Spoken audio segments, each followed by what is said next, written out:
Sætter vi dem ind i stallene, når det er, at vi er i Danmark. Der er ikke nogen krybskytter her i Danmark. Men faktisk er det blevet set i Frankrig, at der var nogen krybskytter, der var ind og dræbte et hvidt næsehorn. Og de dræbte altså det her hvide næsehorn og tog dens horn af midt om natten. Og det her horn, det solgte de så for en kilopris, der er mere værd end guld. Så det er altså rigtig, rigtig meget værd, det her horn her, og gør, at det er meget attraktivt for krybskytter at dræbe de her næsehorn. Og det gør også, at de er blevet så troede, som de er. Men ellers kan vi se vores flotte, høje giraffer, som går rundt herude. Og ham til højre, der står her og spiser, det er altså Kobus. Og Kobus, det er faren til de to kalve, vi har op til venstre.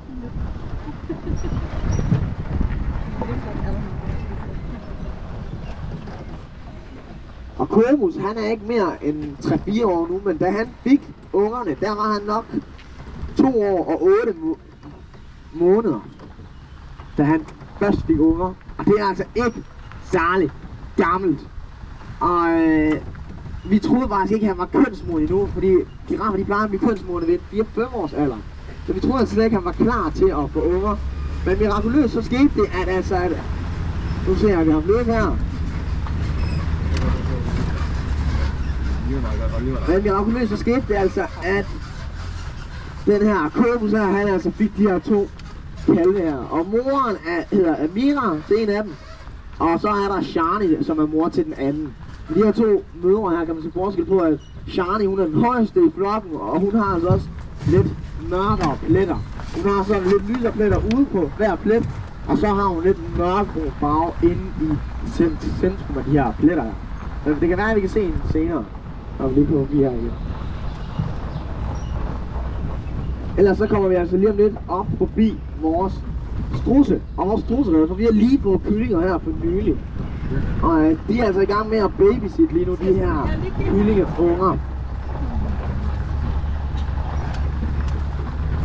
Og det er vandbukkene, der ligger i den her stendynge her. Fordi vi har lavet de her stendynger her til at være form for hældested, hvor hvis vores næsehorn de bliver lidt for meget og er lidt for frontale, og de andre dyr bliver lidt stresset, så har de det altså med at kunne gå ind i de her stendynger her og slappe af, når det er, at de føler, at det er ved at blive lidt for meget med sådan et næsehorn, der bliver ved med at være efter en.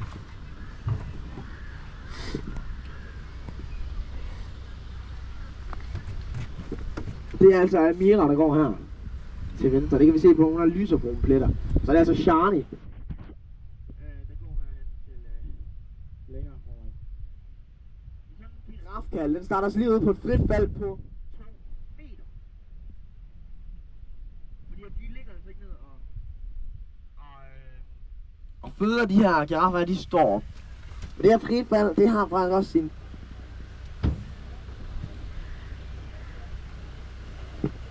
De har det her frifald på 2 meter, det har altså sin fordel, fordi at det er altså med til at kickstarte hele det her system her, lungerne og hjertet.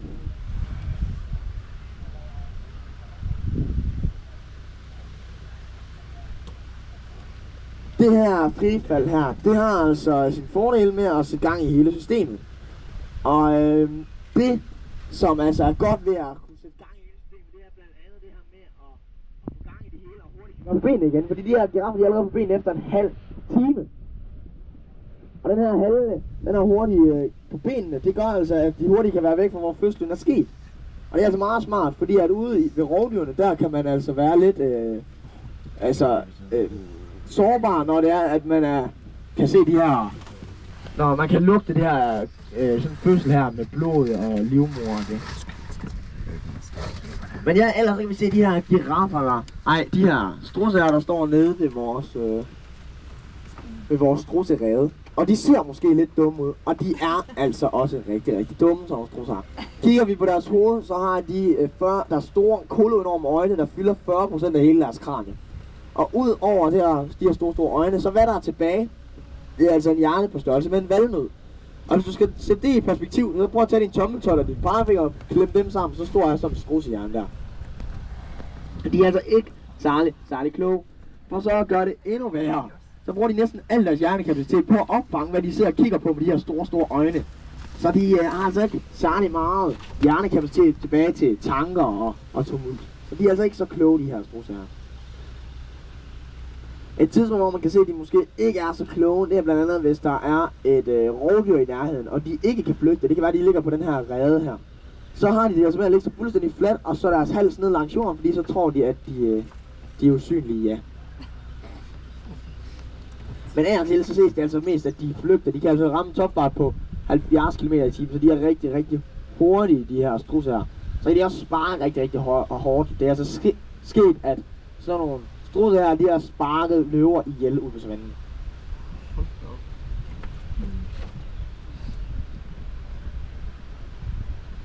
Men vandbukkene dernede, som ligger i stendyngen, dem kommer jeg ind på lidt senere, for jeg kan se Hargo, vores handtyr, han er ikke dernede, så jeg tænker, at vi måske får ham at se lidt senere.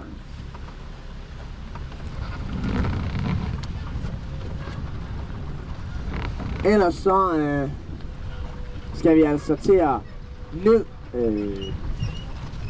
op ad den sidste bakke her, det er løvebakken, så jeg vil lige sige, at I skal holde på hat og briller indtil vores Charlie, hun lige gider at gå væk her. Så er det altså den stejleste bakke, og efter den, så lover jeg, at resten af turen bliver mere stille og roligt. Men de her giraffer her, de har altså en halv meter lang tunge. Og den her lange tunge, den bruger de altså til at fiske grene til sig, hvor de kan spise barken og bladene.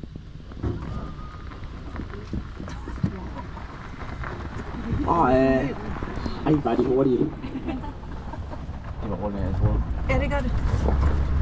Men den her lange tunge her, som de næsten bruger alt deres ude om dagen, hvor de spiser, den har de altså med at blive solbrændt ned på sådan en afrikansk savanne.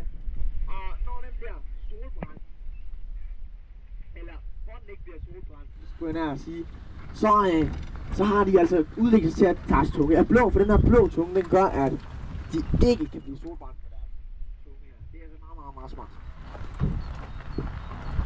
Men nu er vi altså her på toppen af vores savanne her. Og det er altså her, vi kalder løvebakken. Og grunden til, at vi kalder det løvebakken, det er fordi lige herinde ved siden af jer har vi 12 løver. Lige herinde ved siden af, og er klar til at være på savannen, hvis de får chance. Grunden til, at vi har sat vores byttedyr, det er altså en måde at aktivere dyrene på. Fordi de aktiverer hinanden automatisk ved at være så tæt på hinanden. Rovdyrene, de kan lugte og se de her bytdyr ud, og de får lidt blod på tanden og er hele tiden i gang med at planlægge en jagt på, hvis nu de kommer herind. Mens byttedyrene, de altid kan lugte og se de her rovdyr, og hele tiden er klar på, hvis nu det skulle være, at der kommer et rovdyr herind, at de skal flygte. Så det er hele tiden mor at aktivere dem på at sørge for, at de ikke begynder at kede sig, og de hele tiden har deres naturlige adfærd. Men sådan nogle giraffer her, de sover omkring 2 timer i døgnet. Men de sover altså ikke særlig meget, og det er også noget, vi har taget hensyn til, da vi lavede deres stald. Og stallen, det er den, der er lige her foran, hvor der er en bil, der holder. Og det er altså vores browserstal, hvor vi har en fargo, der lige nu løber rundt herude, og så vores giraffer, der går af. Men de går hver for sig derinde.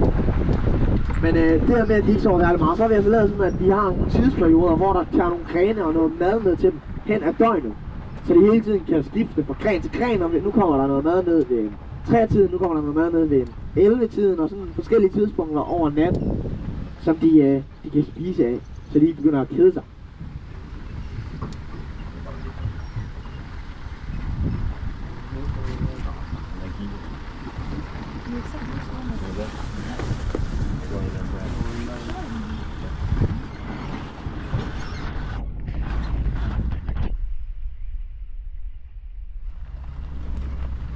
Men vi kan se her til højre vores elandslober. Og elandslober, det er verdens største antilope. Hunder, de kommer på vej 300 km, de kommer helt op på vej 1 ton. Og vores største han, det er altså Ramon. Og Ramon, han vejer 960 kilo, og han er så stor, så altså, han er nødt til at blive lukket ind, når vores næsehorn er ude. Fordi noget, der kendetegner de her elandslober, det er altså, at de tager kampen op, hvis det er, at de kan se, der er fare på bære eller rovdyr. Så løber de altså ikke væk, fordi både han og hunder, de har de her lange horn, der kan blive op til 1 meter lange, som gør, at de tit tager kampen op, hvis nu der kommer et potentielt rovdyr. Elandantilope. Ja, elandantilope. Men nu ser vi en barco, der går forbi os her, så nu er det med at tage telefonerne frem og lige få et godt billede af, fordi nu er vi altså helt tæt på.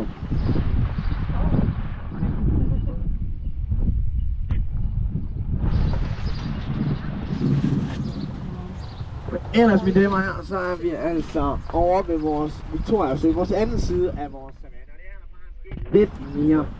Ja.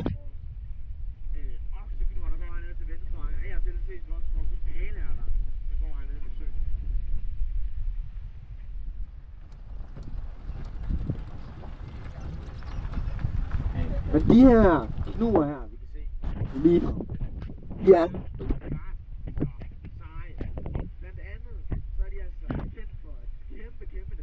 der hedder den store vandring. Den store vandring, det er, hvor de her knuer blevet kæmpe flokke op til 1,7 millioner oplevet. Og deroppe, der mødes de altså op, da regntiden den starter. Så følger de altså ellers regntiden ned gennem over en 300, lidt over 300 km distance her. Og den her store vandring, den her store tur her, den er altså meget, meget kendt. Ikke kun for os, men altså også for rovdyr. Fordi rovdyr synes, at den her store vandring er en ret så fed ting. Fordi at sådan nogle rovdyr der hvor der er kæmpe befødder, lige pludselig kommer løbende over deres territorier. Det er altså meget lækkert, det er de altså klar på. Så det er altså en meget barsk tur, de her knuer her, de skal ud på. Og for at kunne redde dem selv individuelt, så har de det altså med at føde alle deres børn, inden de skal på den her tur. Fordi at løver og andre rovdyr, de har det altså med at gå efter de svageste led i flokken. Så når de kan se sådan en kanonflok her, så vælger de højst sandsynligt den her unge her. Så kan de redde sig selv på den måde. Men det er jo fordi, at de bare vil have deres unge dør.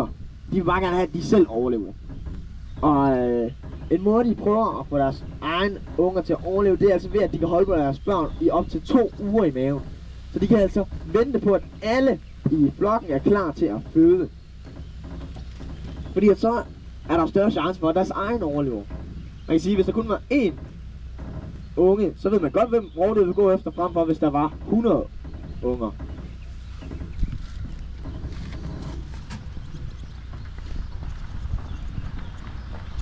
Når de så bliver født, de her okseknuer her, så venter de altså, moren hun venter med at give dem noget form for kærlighed og næring, for hun kan se, at de her kalve her, de kan gå på deres egne ben. Hun vil altså se, om de her kalve der, de er værd at bruge sin tid på, og energi, om de er værd for potentielt at skulle kæmpe til døden for, hvis det er, at der kommer potentielle rovdyr. Men ellers så har vi de her vandbukke her til højre her, og tidligere så kunne I se, at der var nogen over i det andet ende af vores savanne her. Men de plejer altså at ligge herhen, fordi det er altså tættest på vandet. Og det er også derfor, de har fået et navn. Vi er sådan nogle vandbukke her.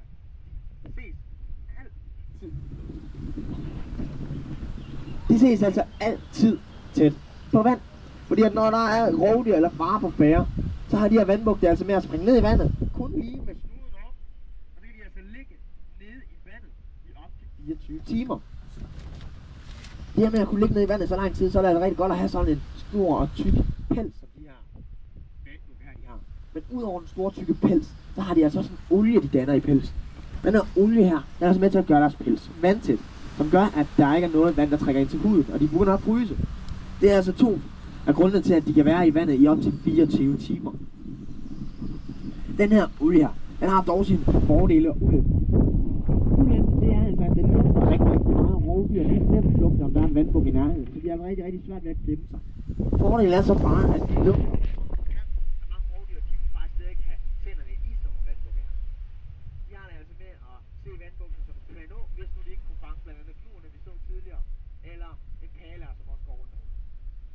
Grunden til, at vi ikke kan se nogle pæler lige nu, det er altså fordi, at de kan skiftes med, altså der er åbne hele tiden ind til deres stald, så de kan altså gå frem og tilbage der.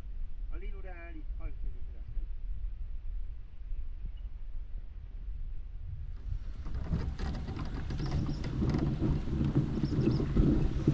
Men inden, nu er vi altså på vej ud af vores savanne, og inden vi kører helt ud, så vil jeg gerne lige fortælle en smuk historie med Tarbo, som er vores ældste næsehorn, som er far til Baku. Fordi Tarbo, han har altså fået mange flere børn end faren Baku.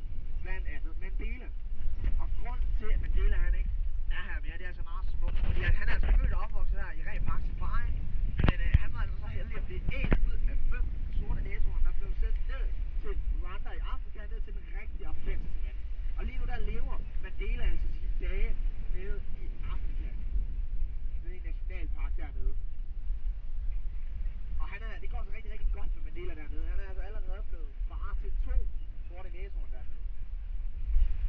rigtig fedt, at vi kan få lov til at være en del af sådan et projekt, der får nogle truede dyr ud i savannen, ud hvor de hører til. Og forhåbentlig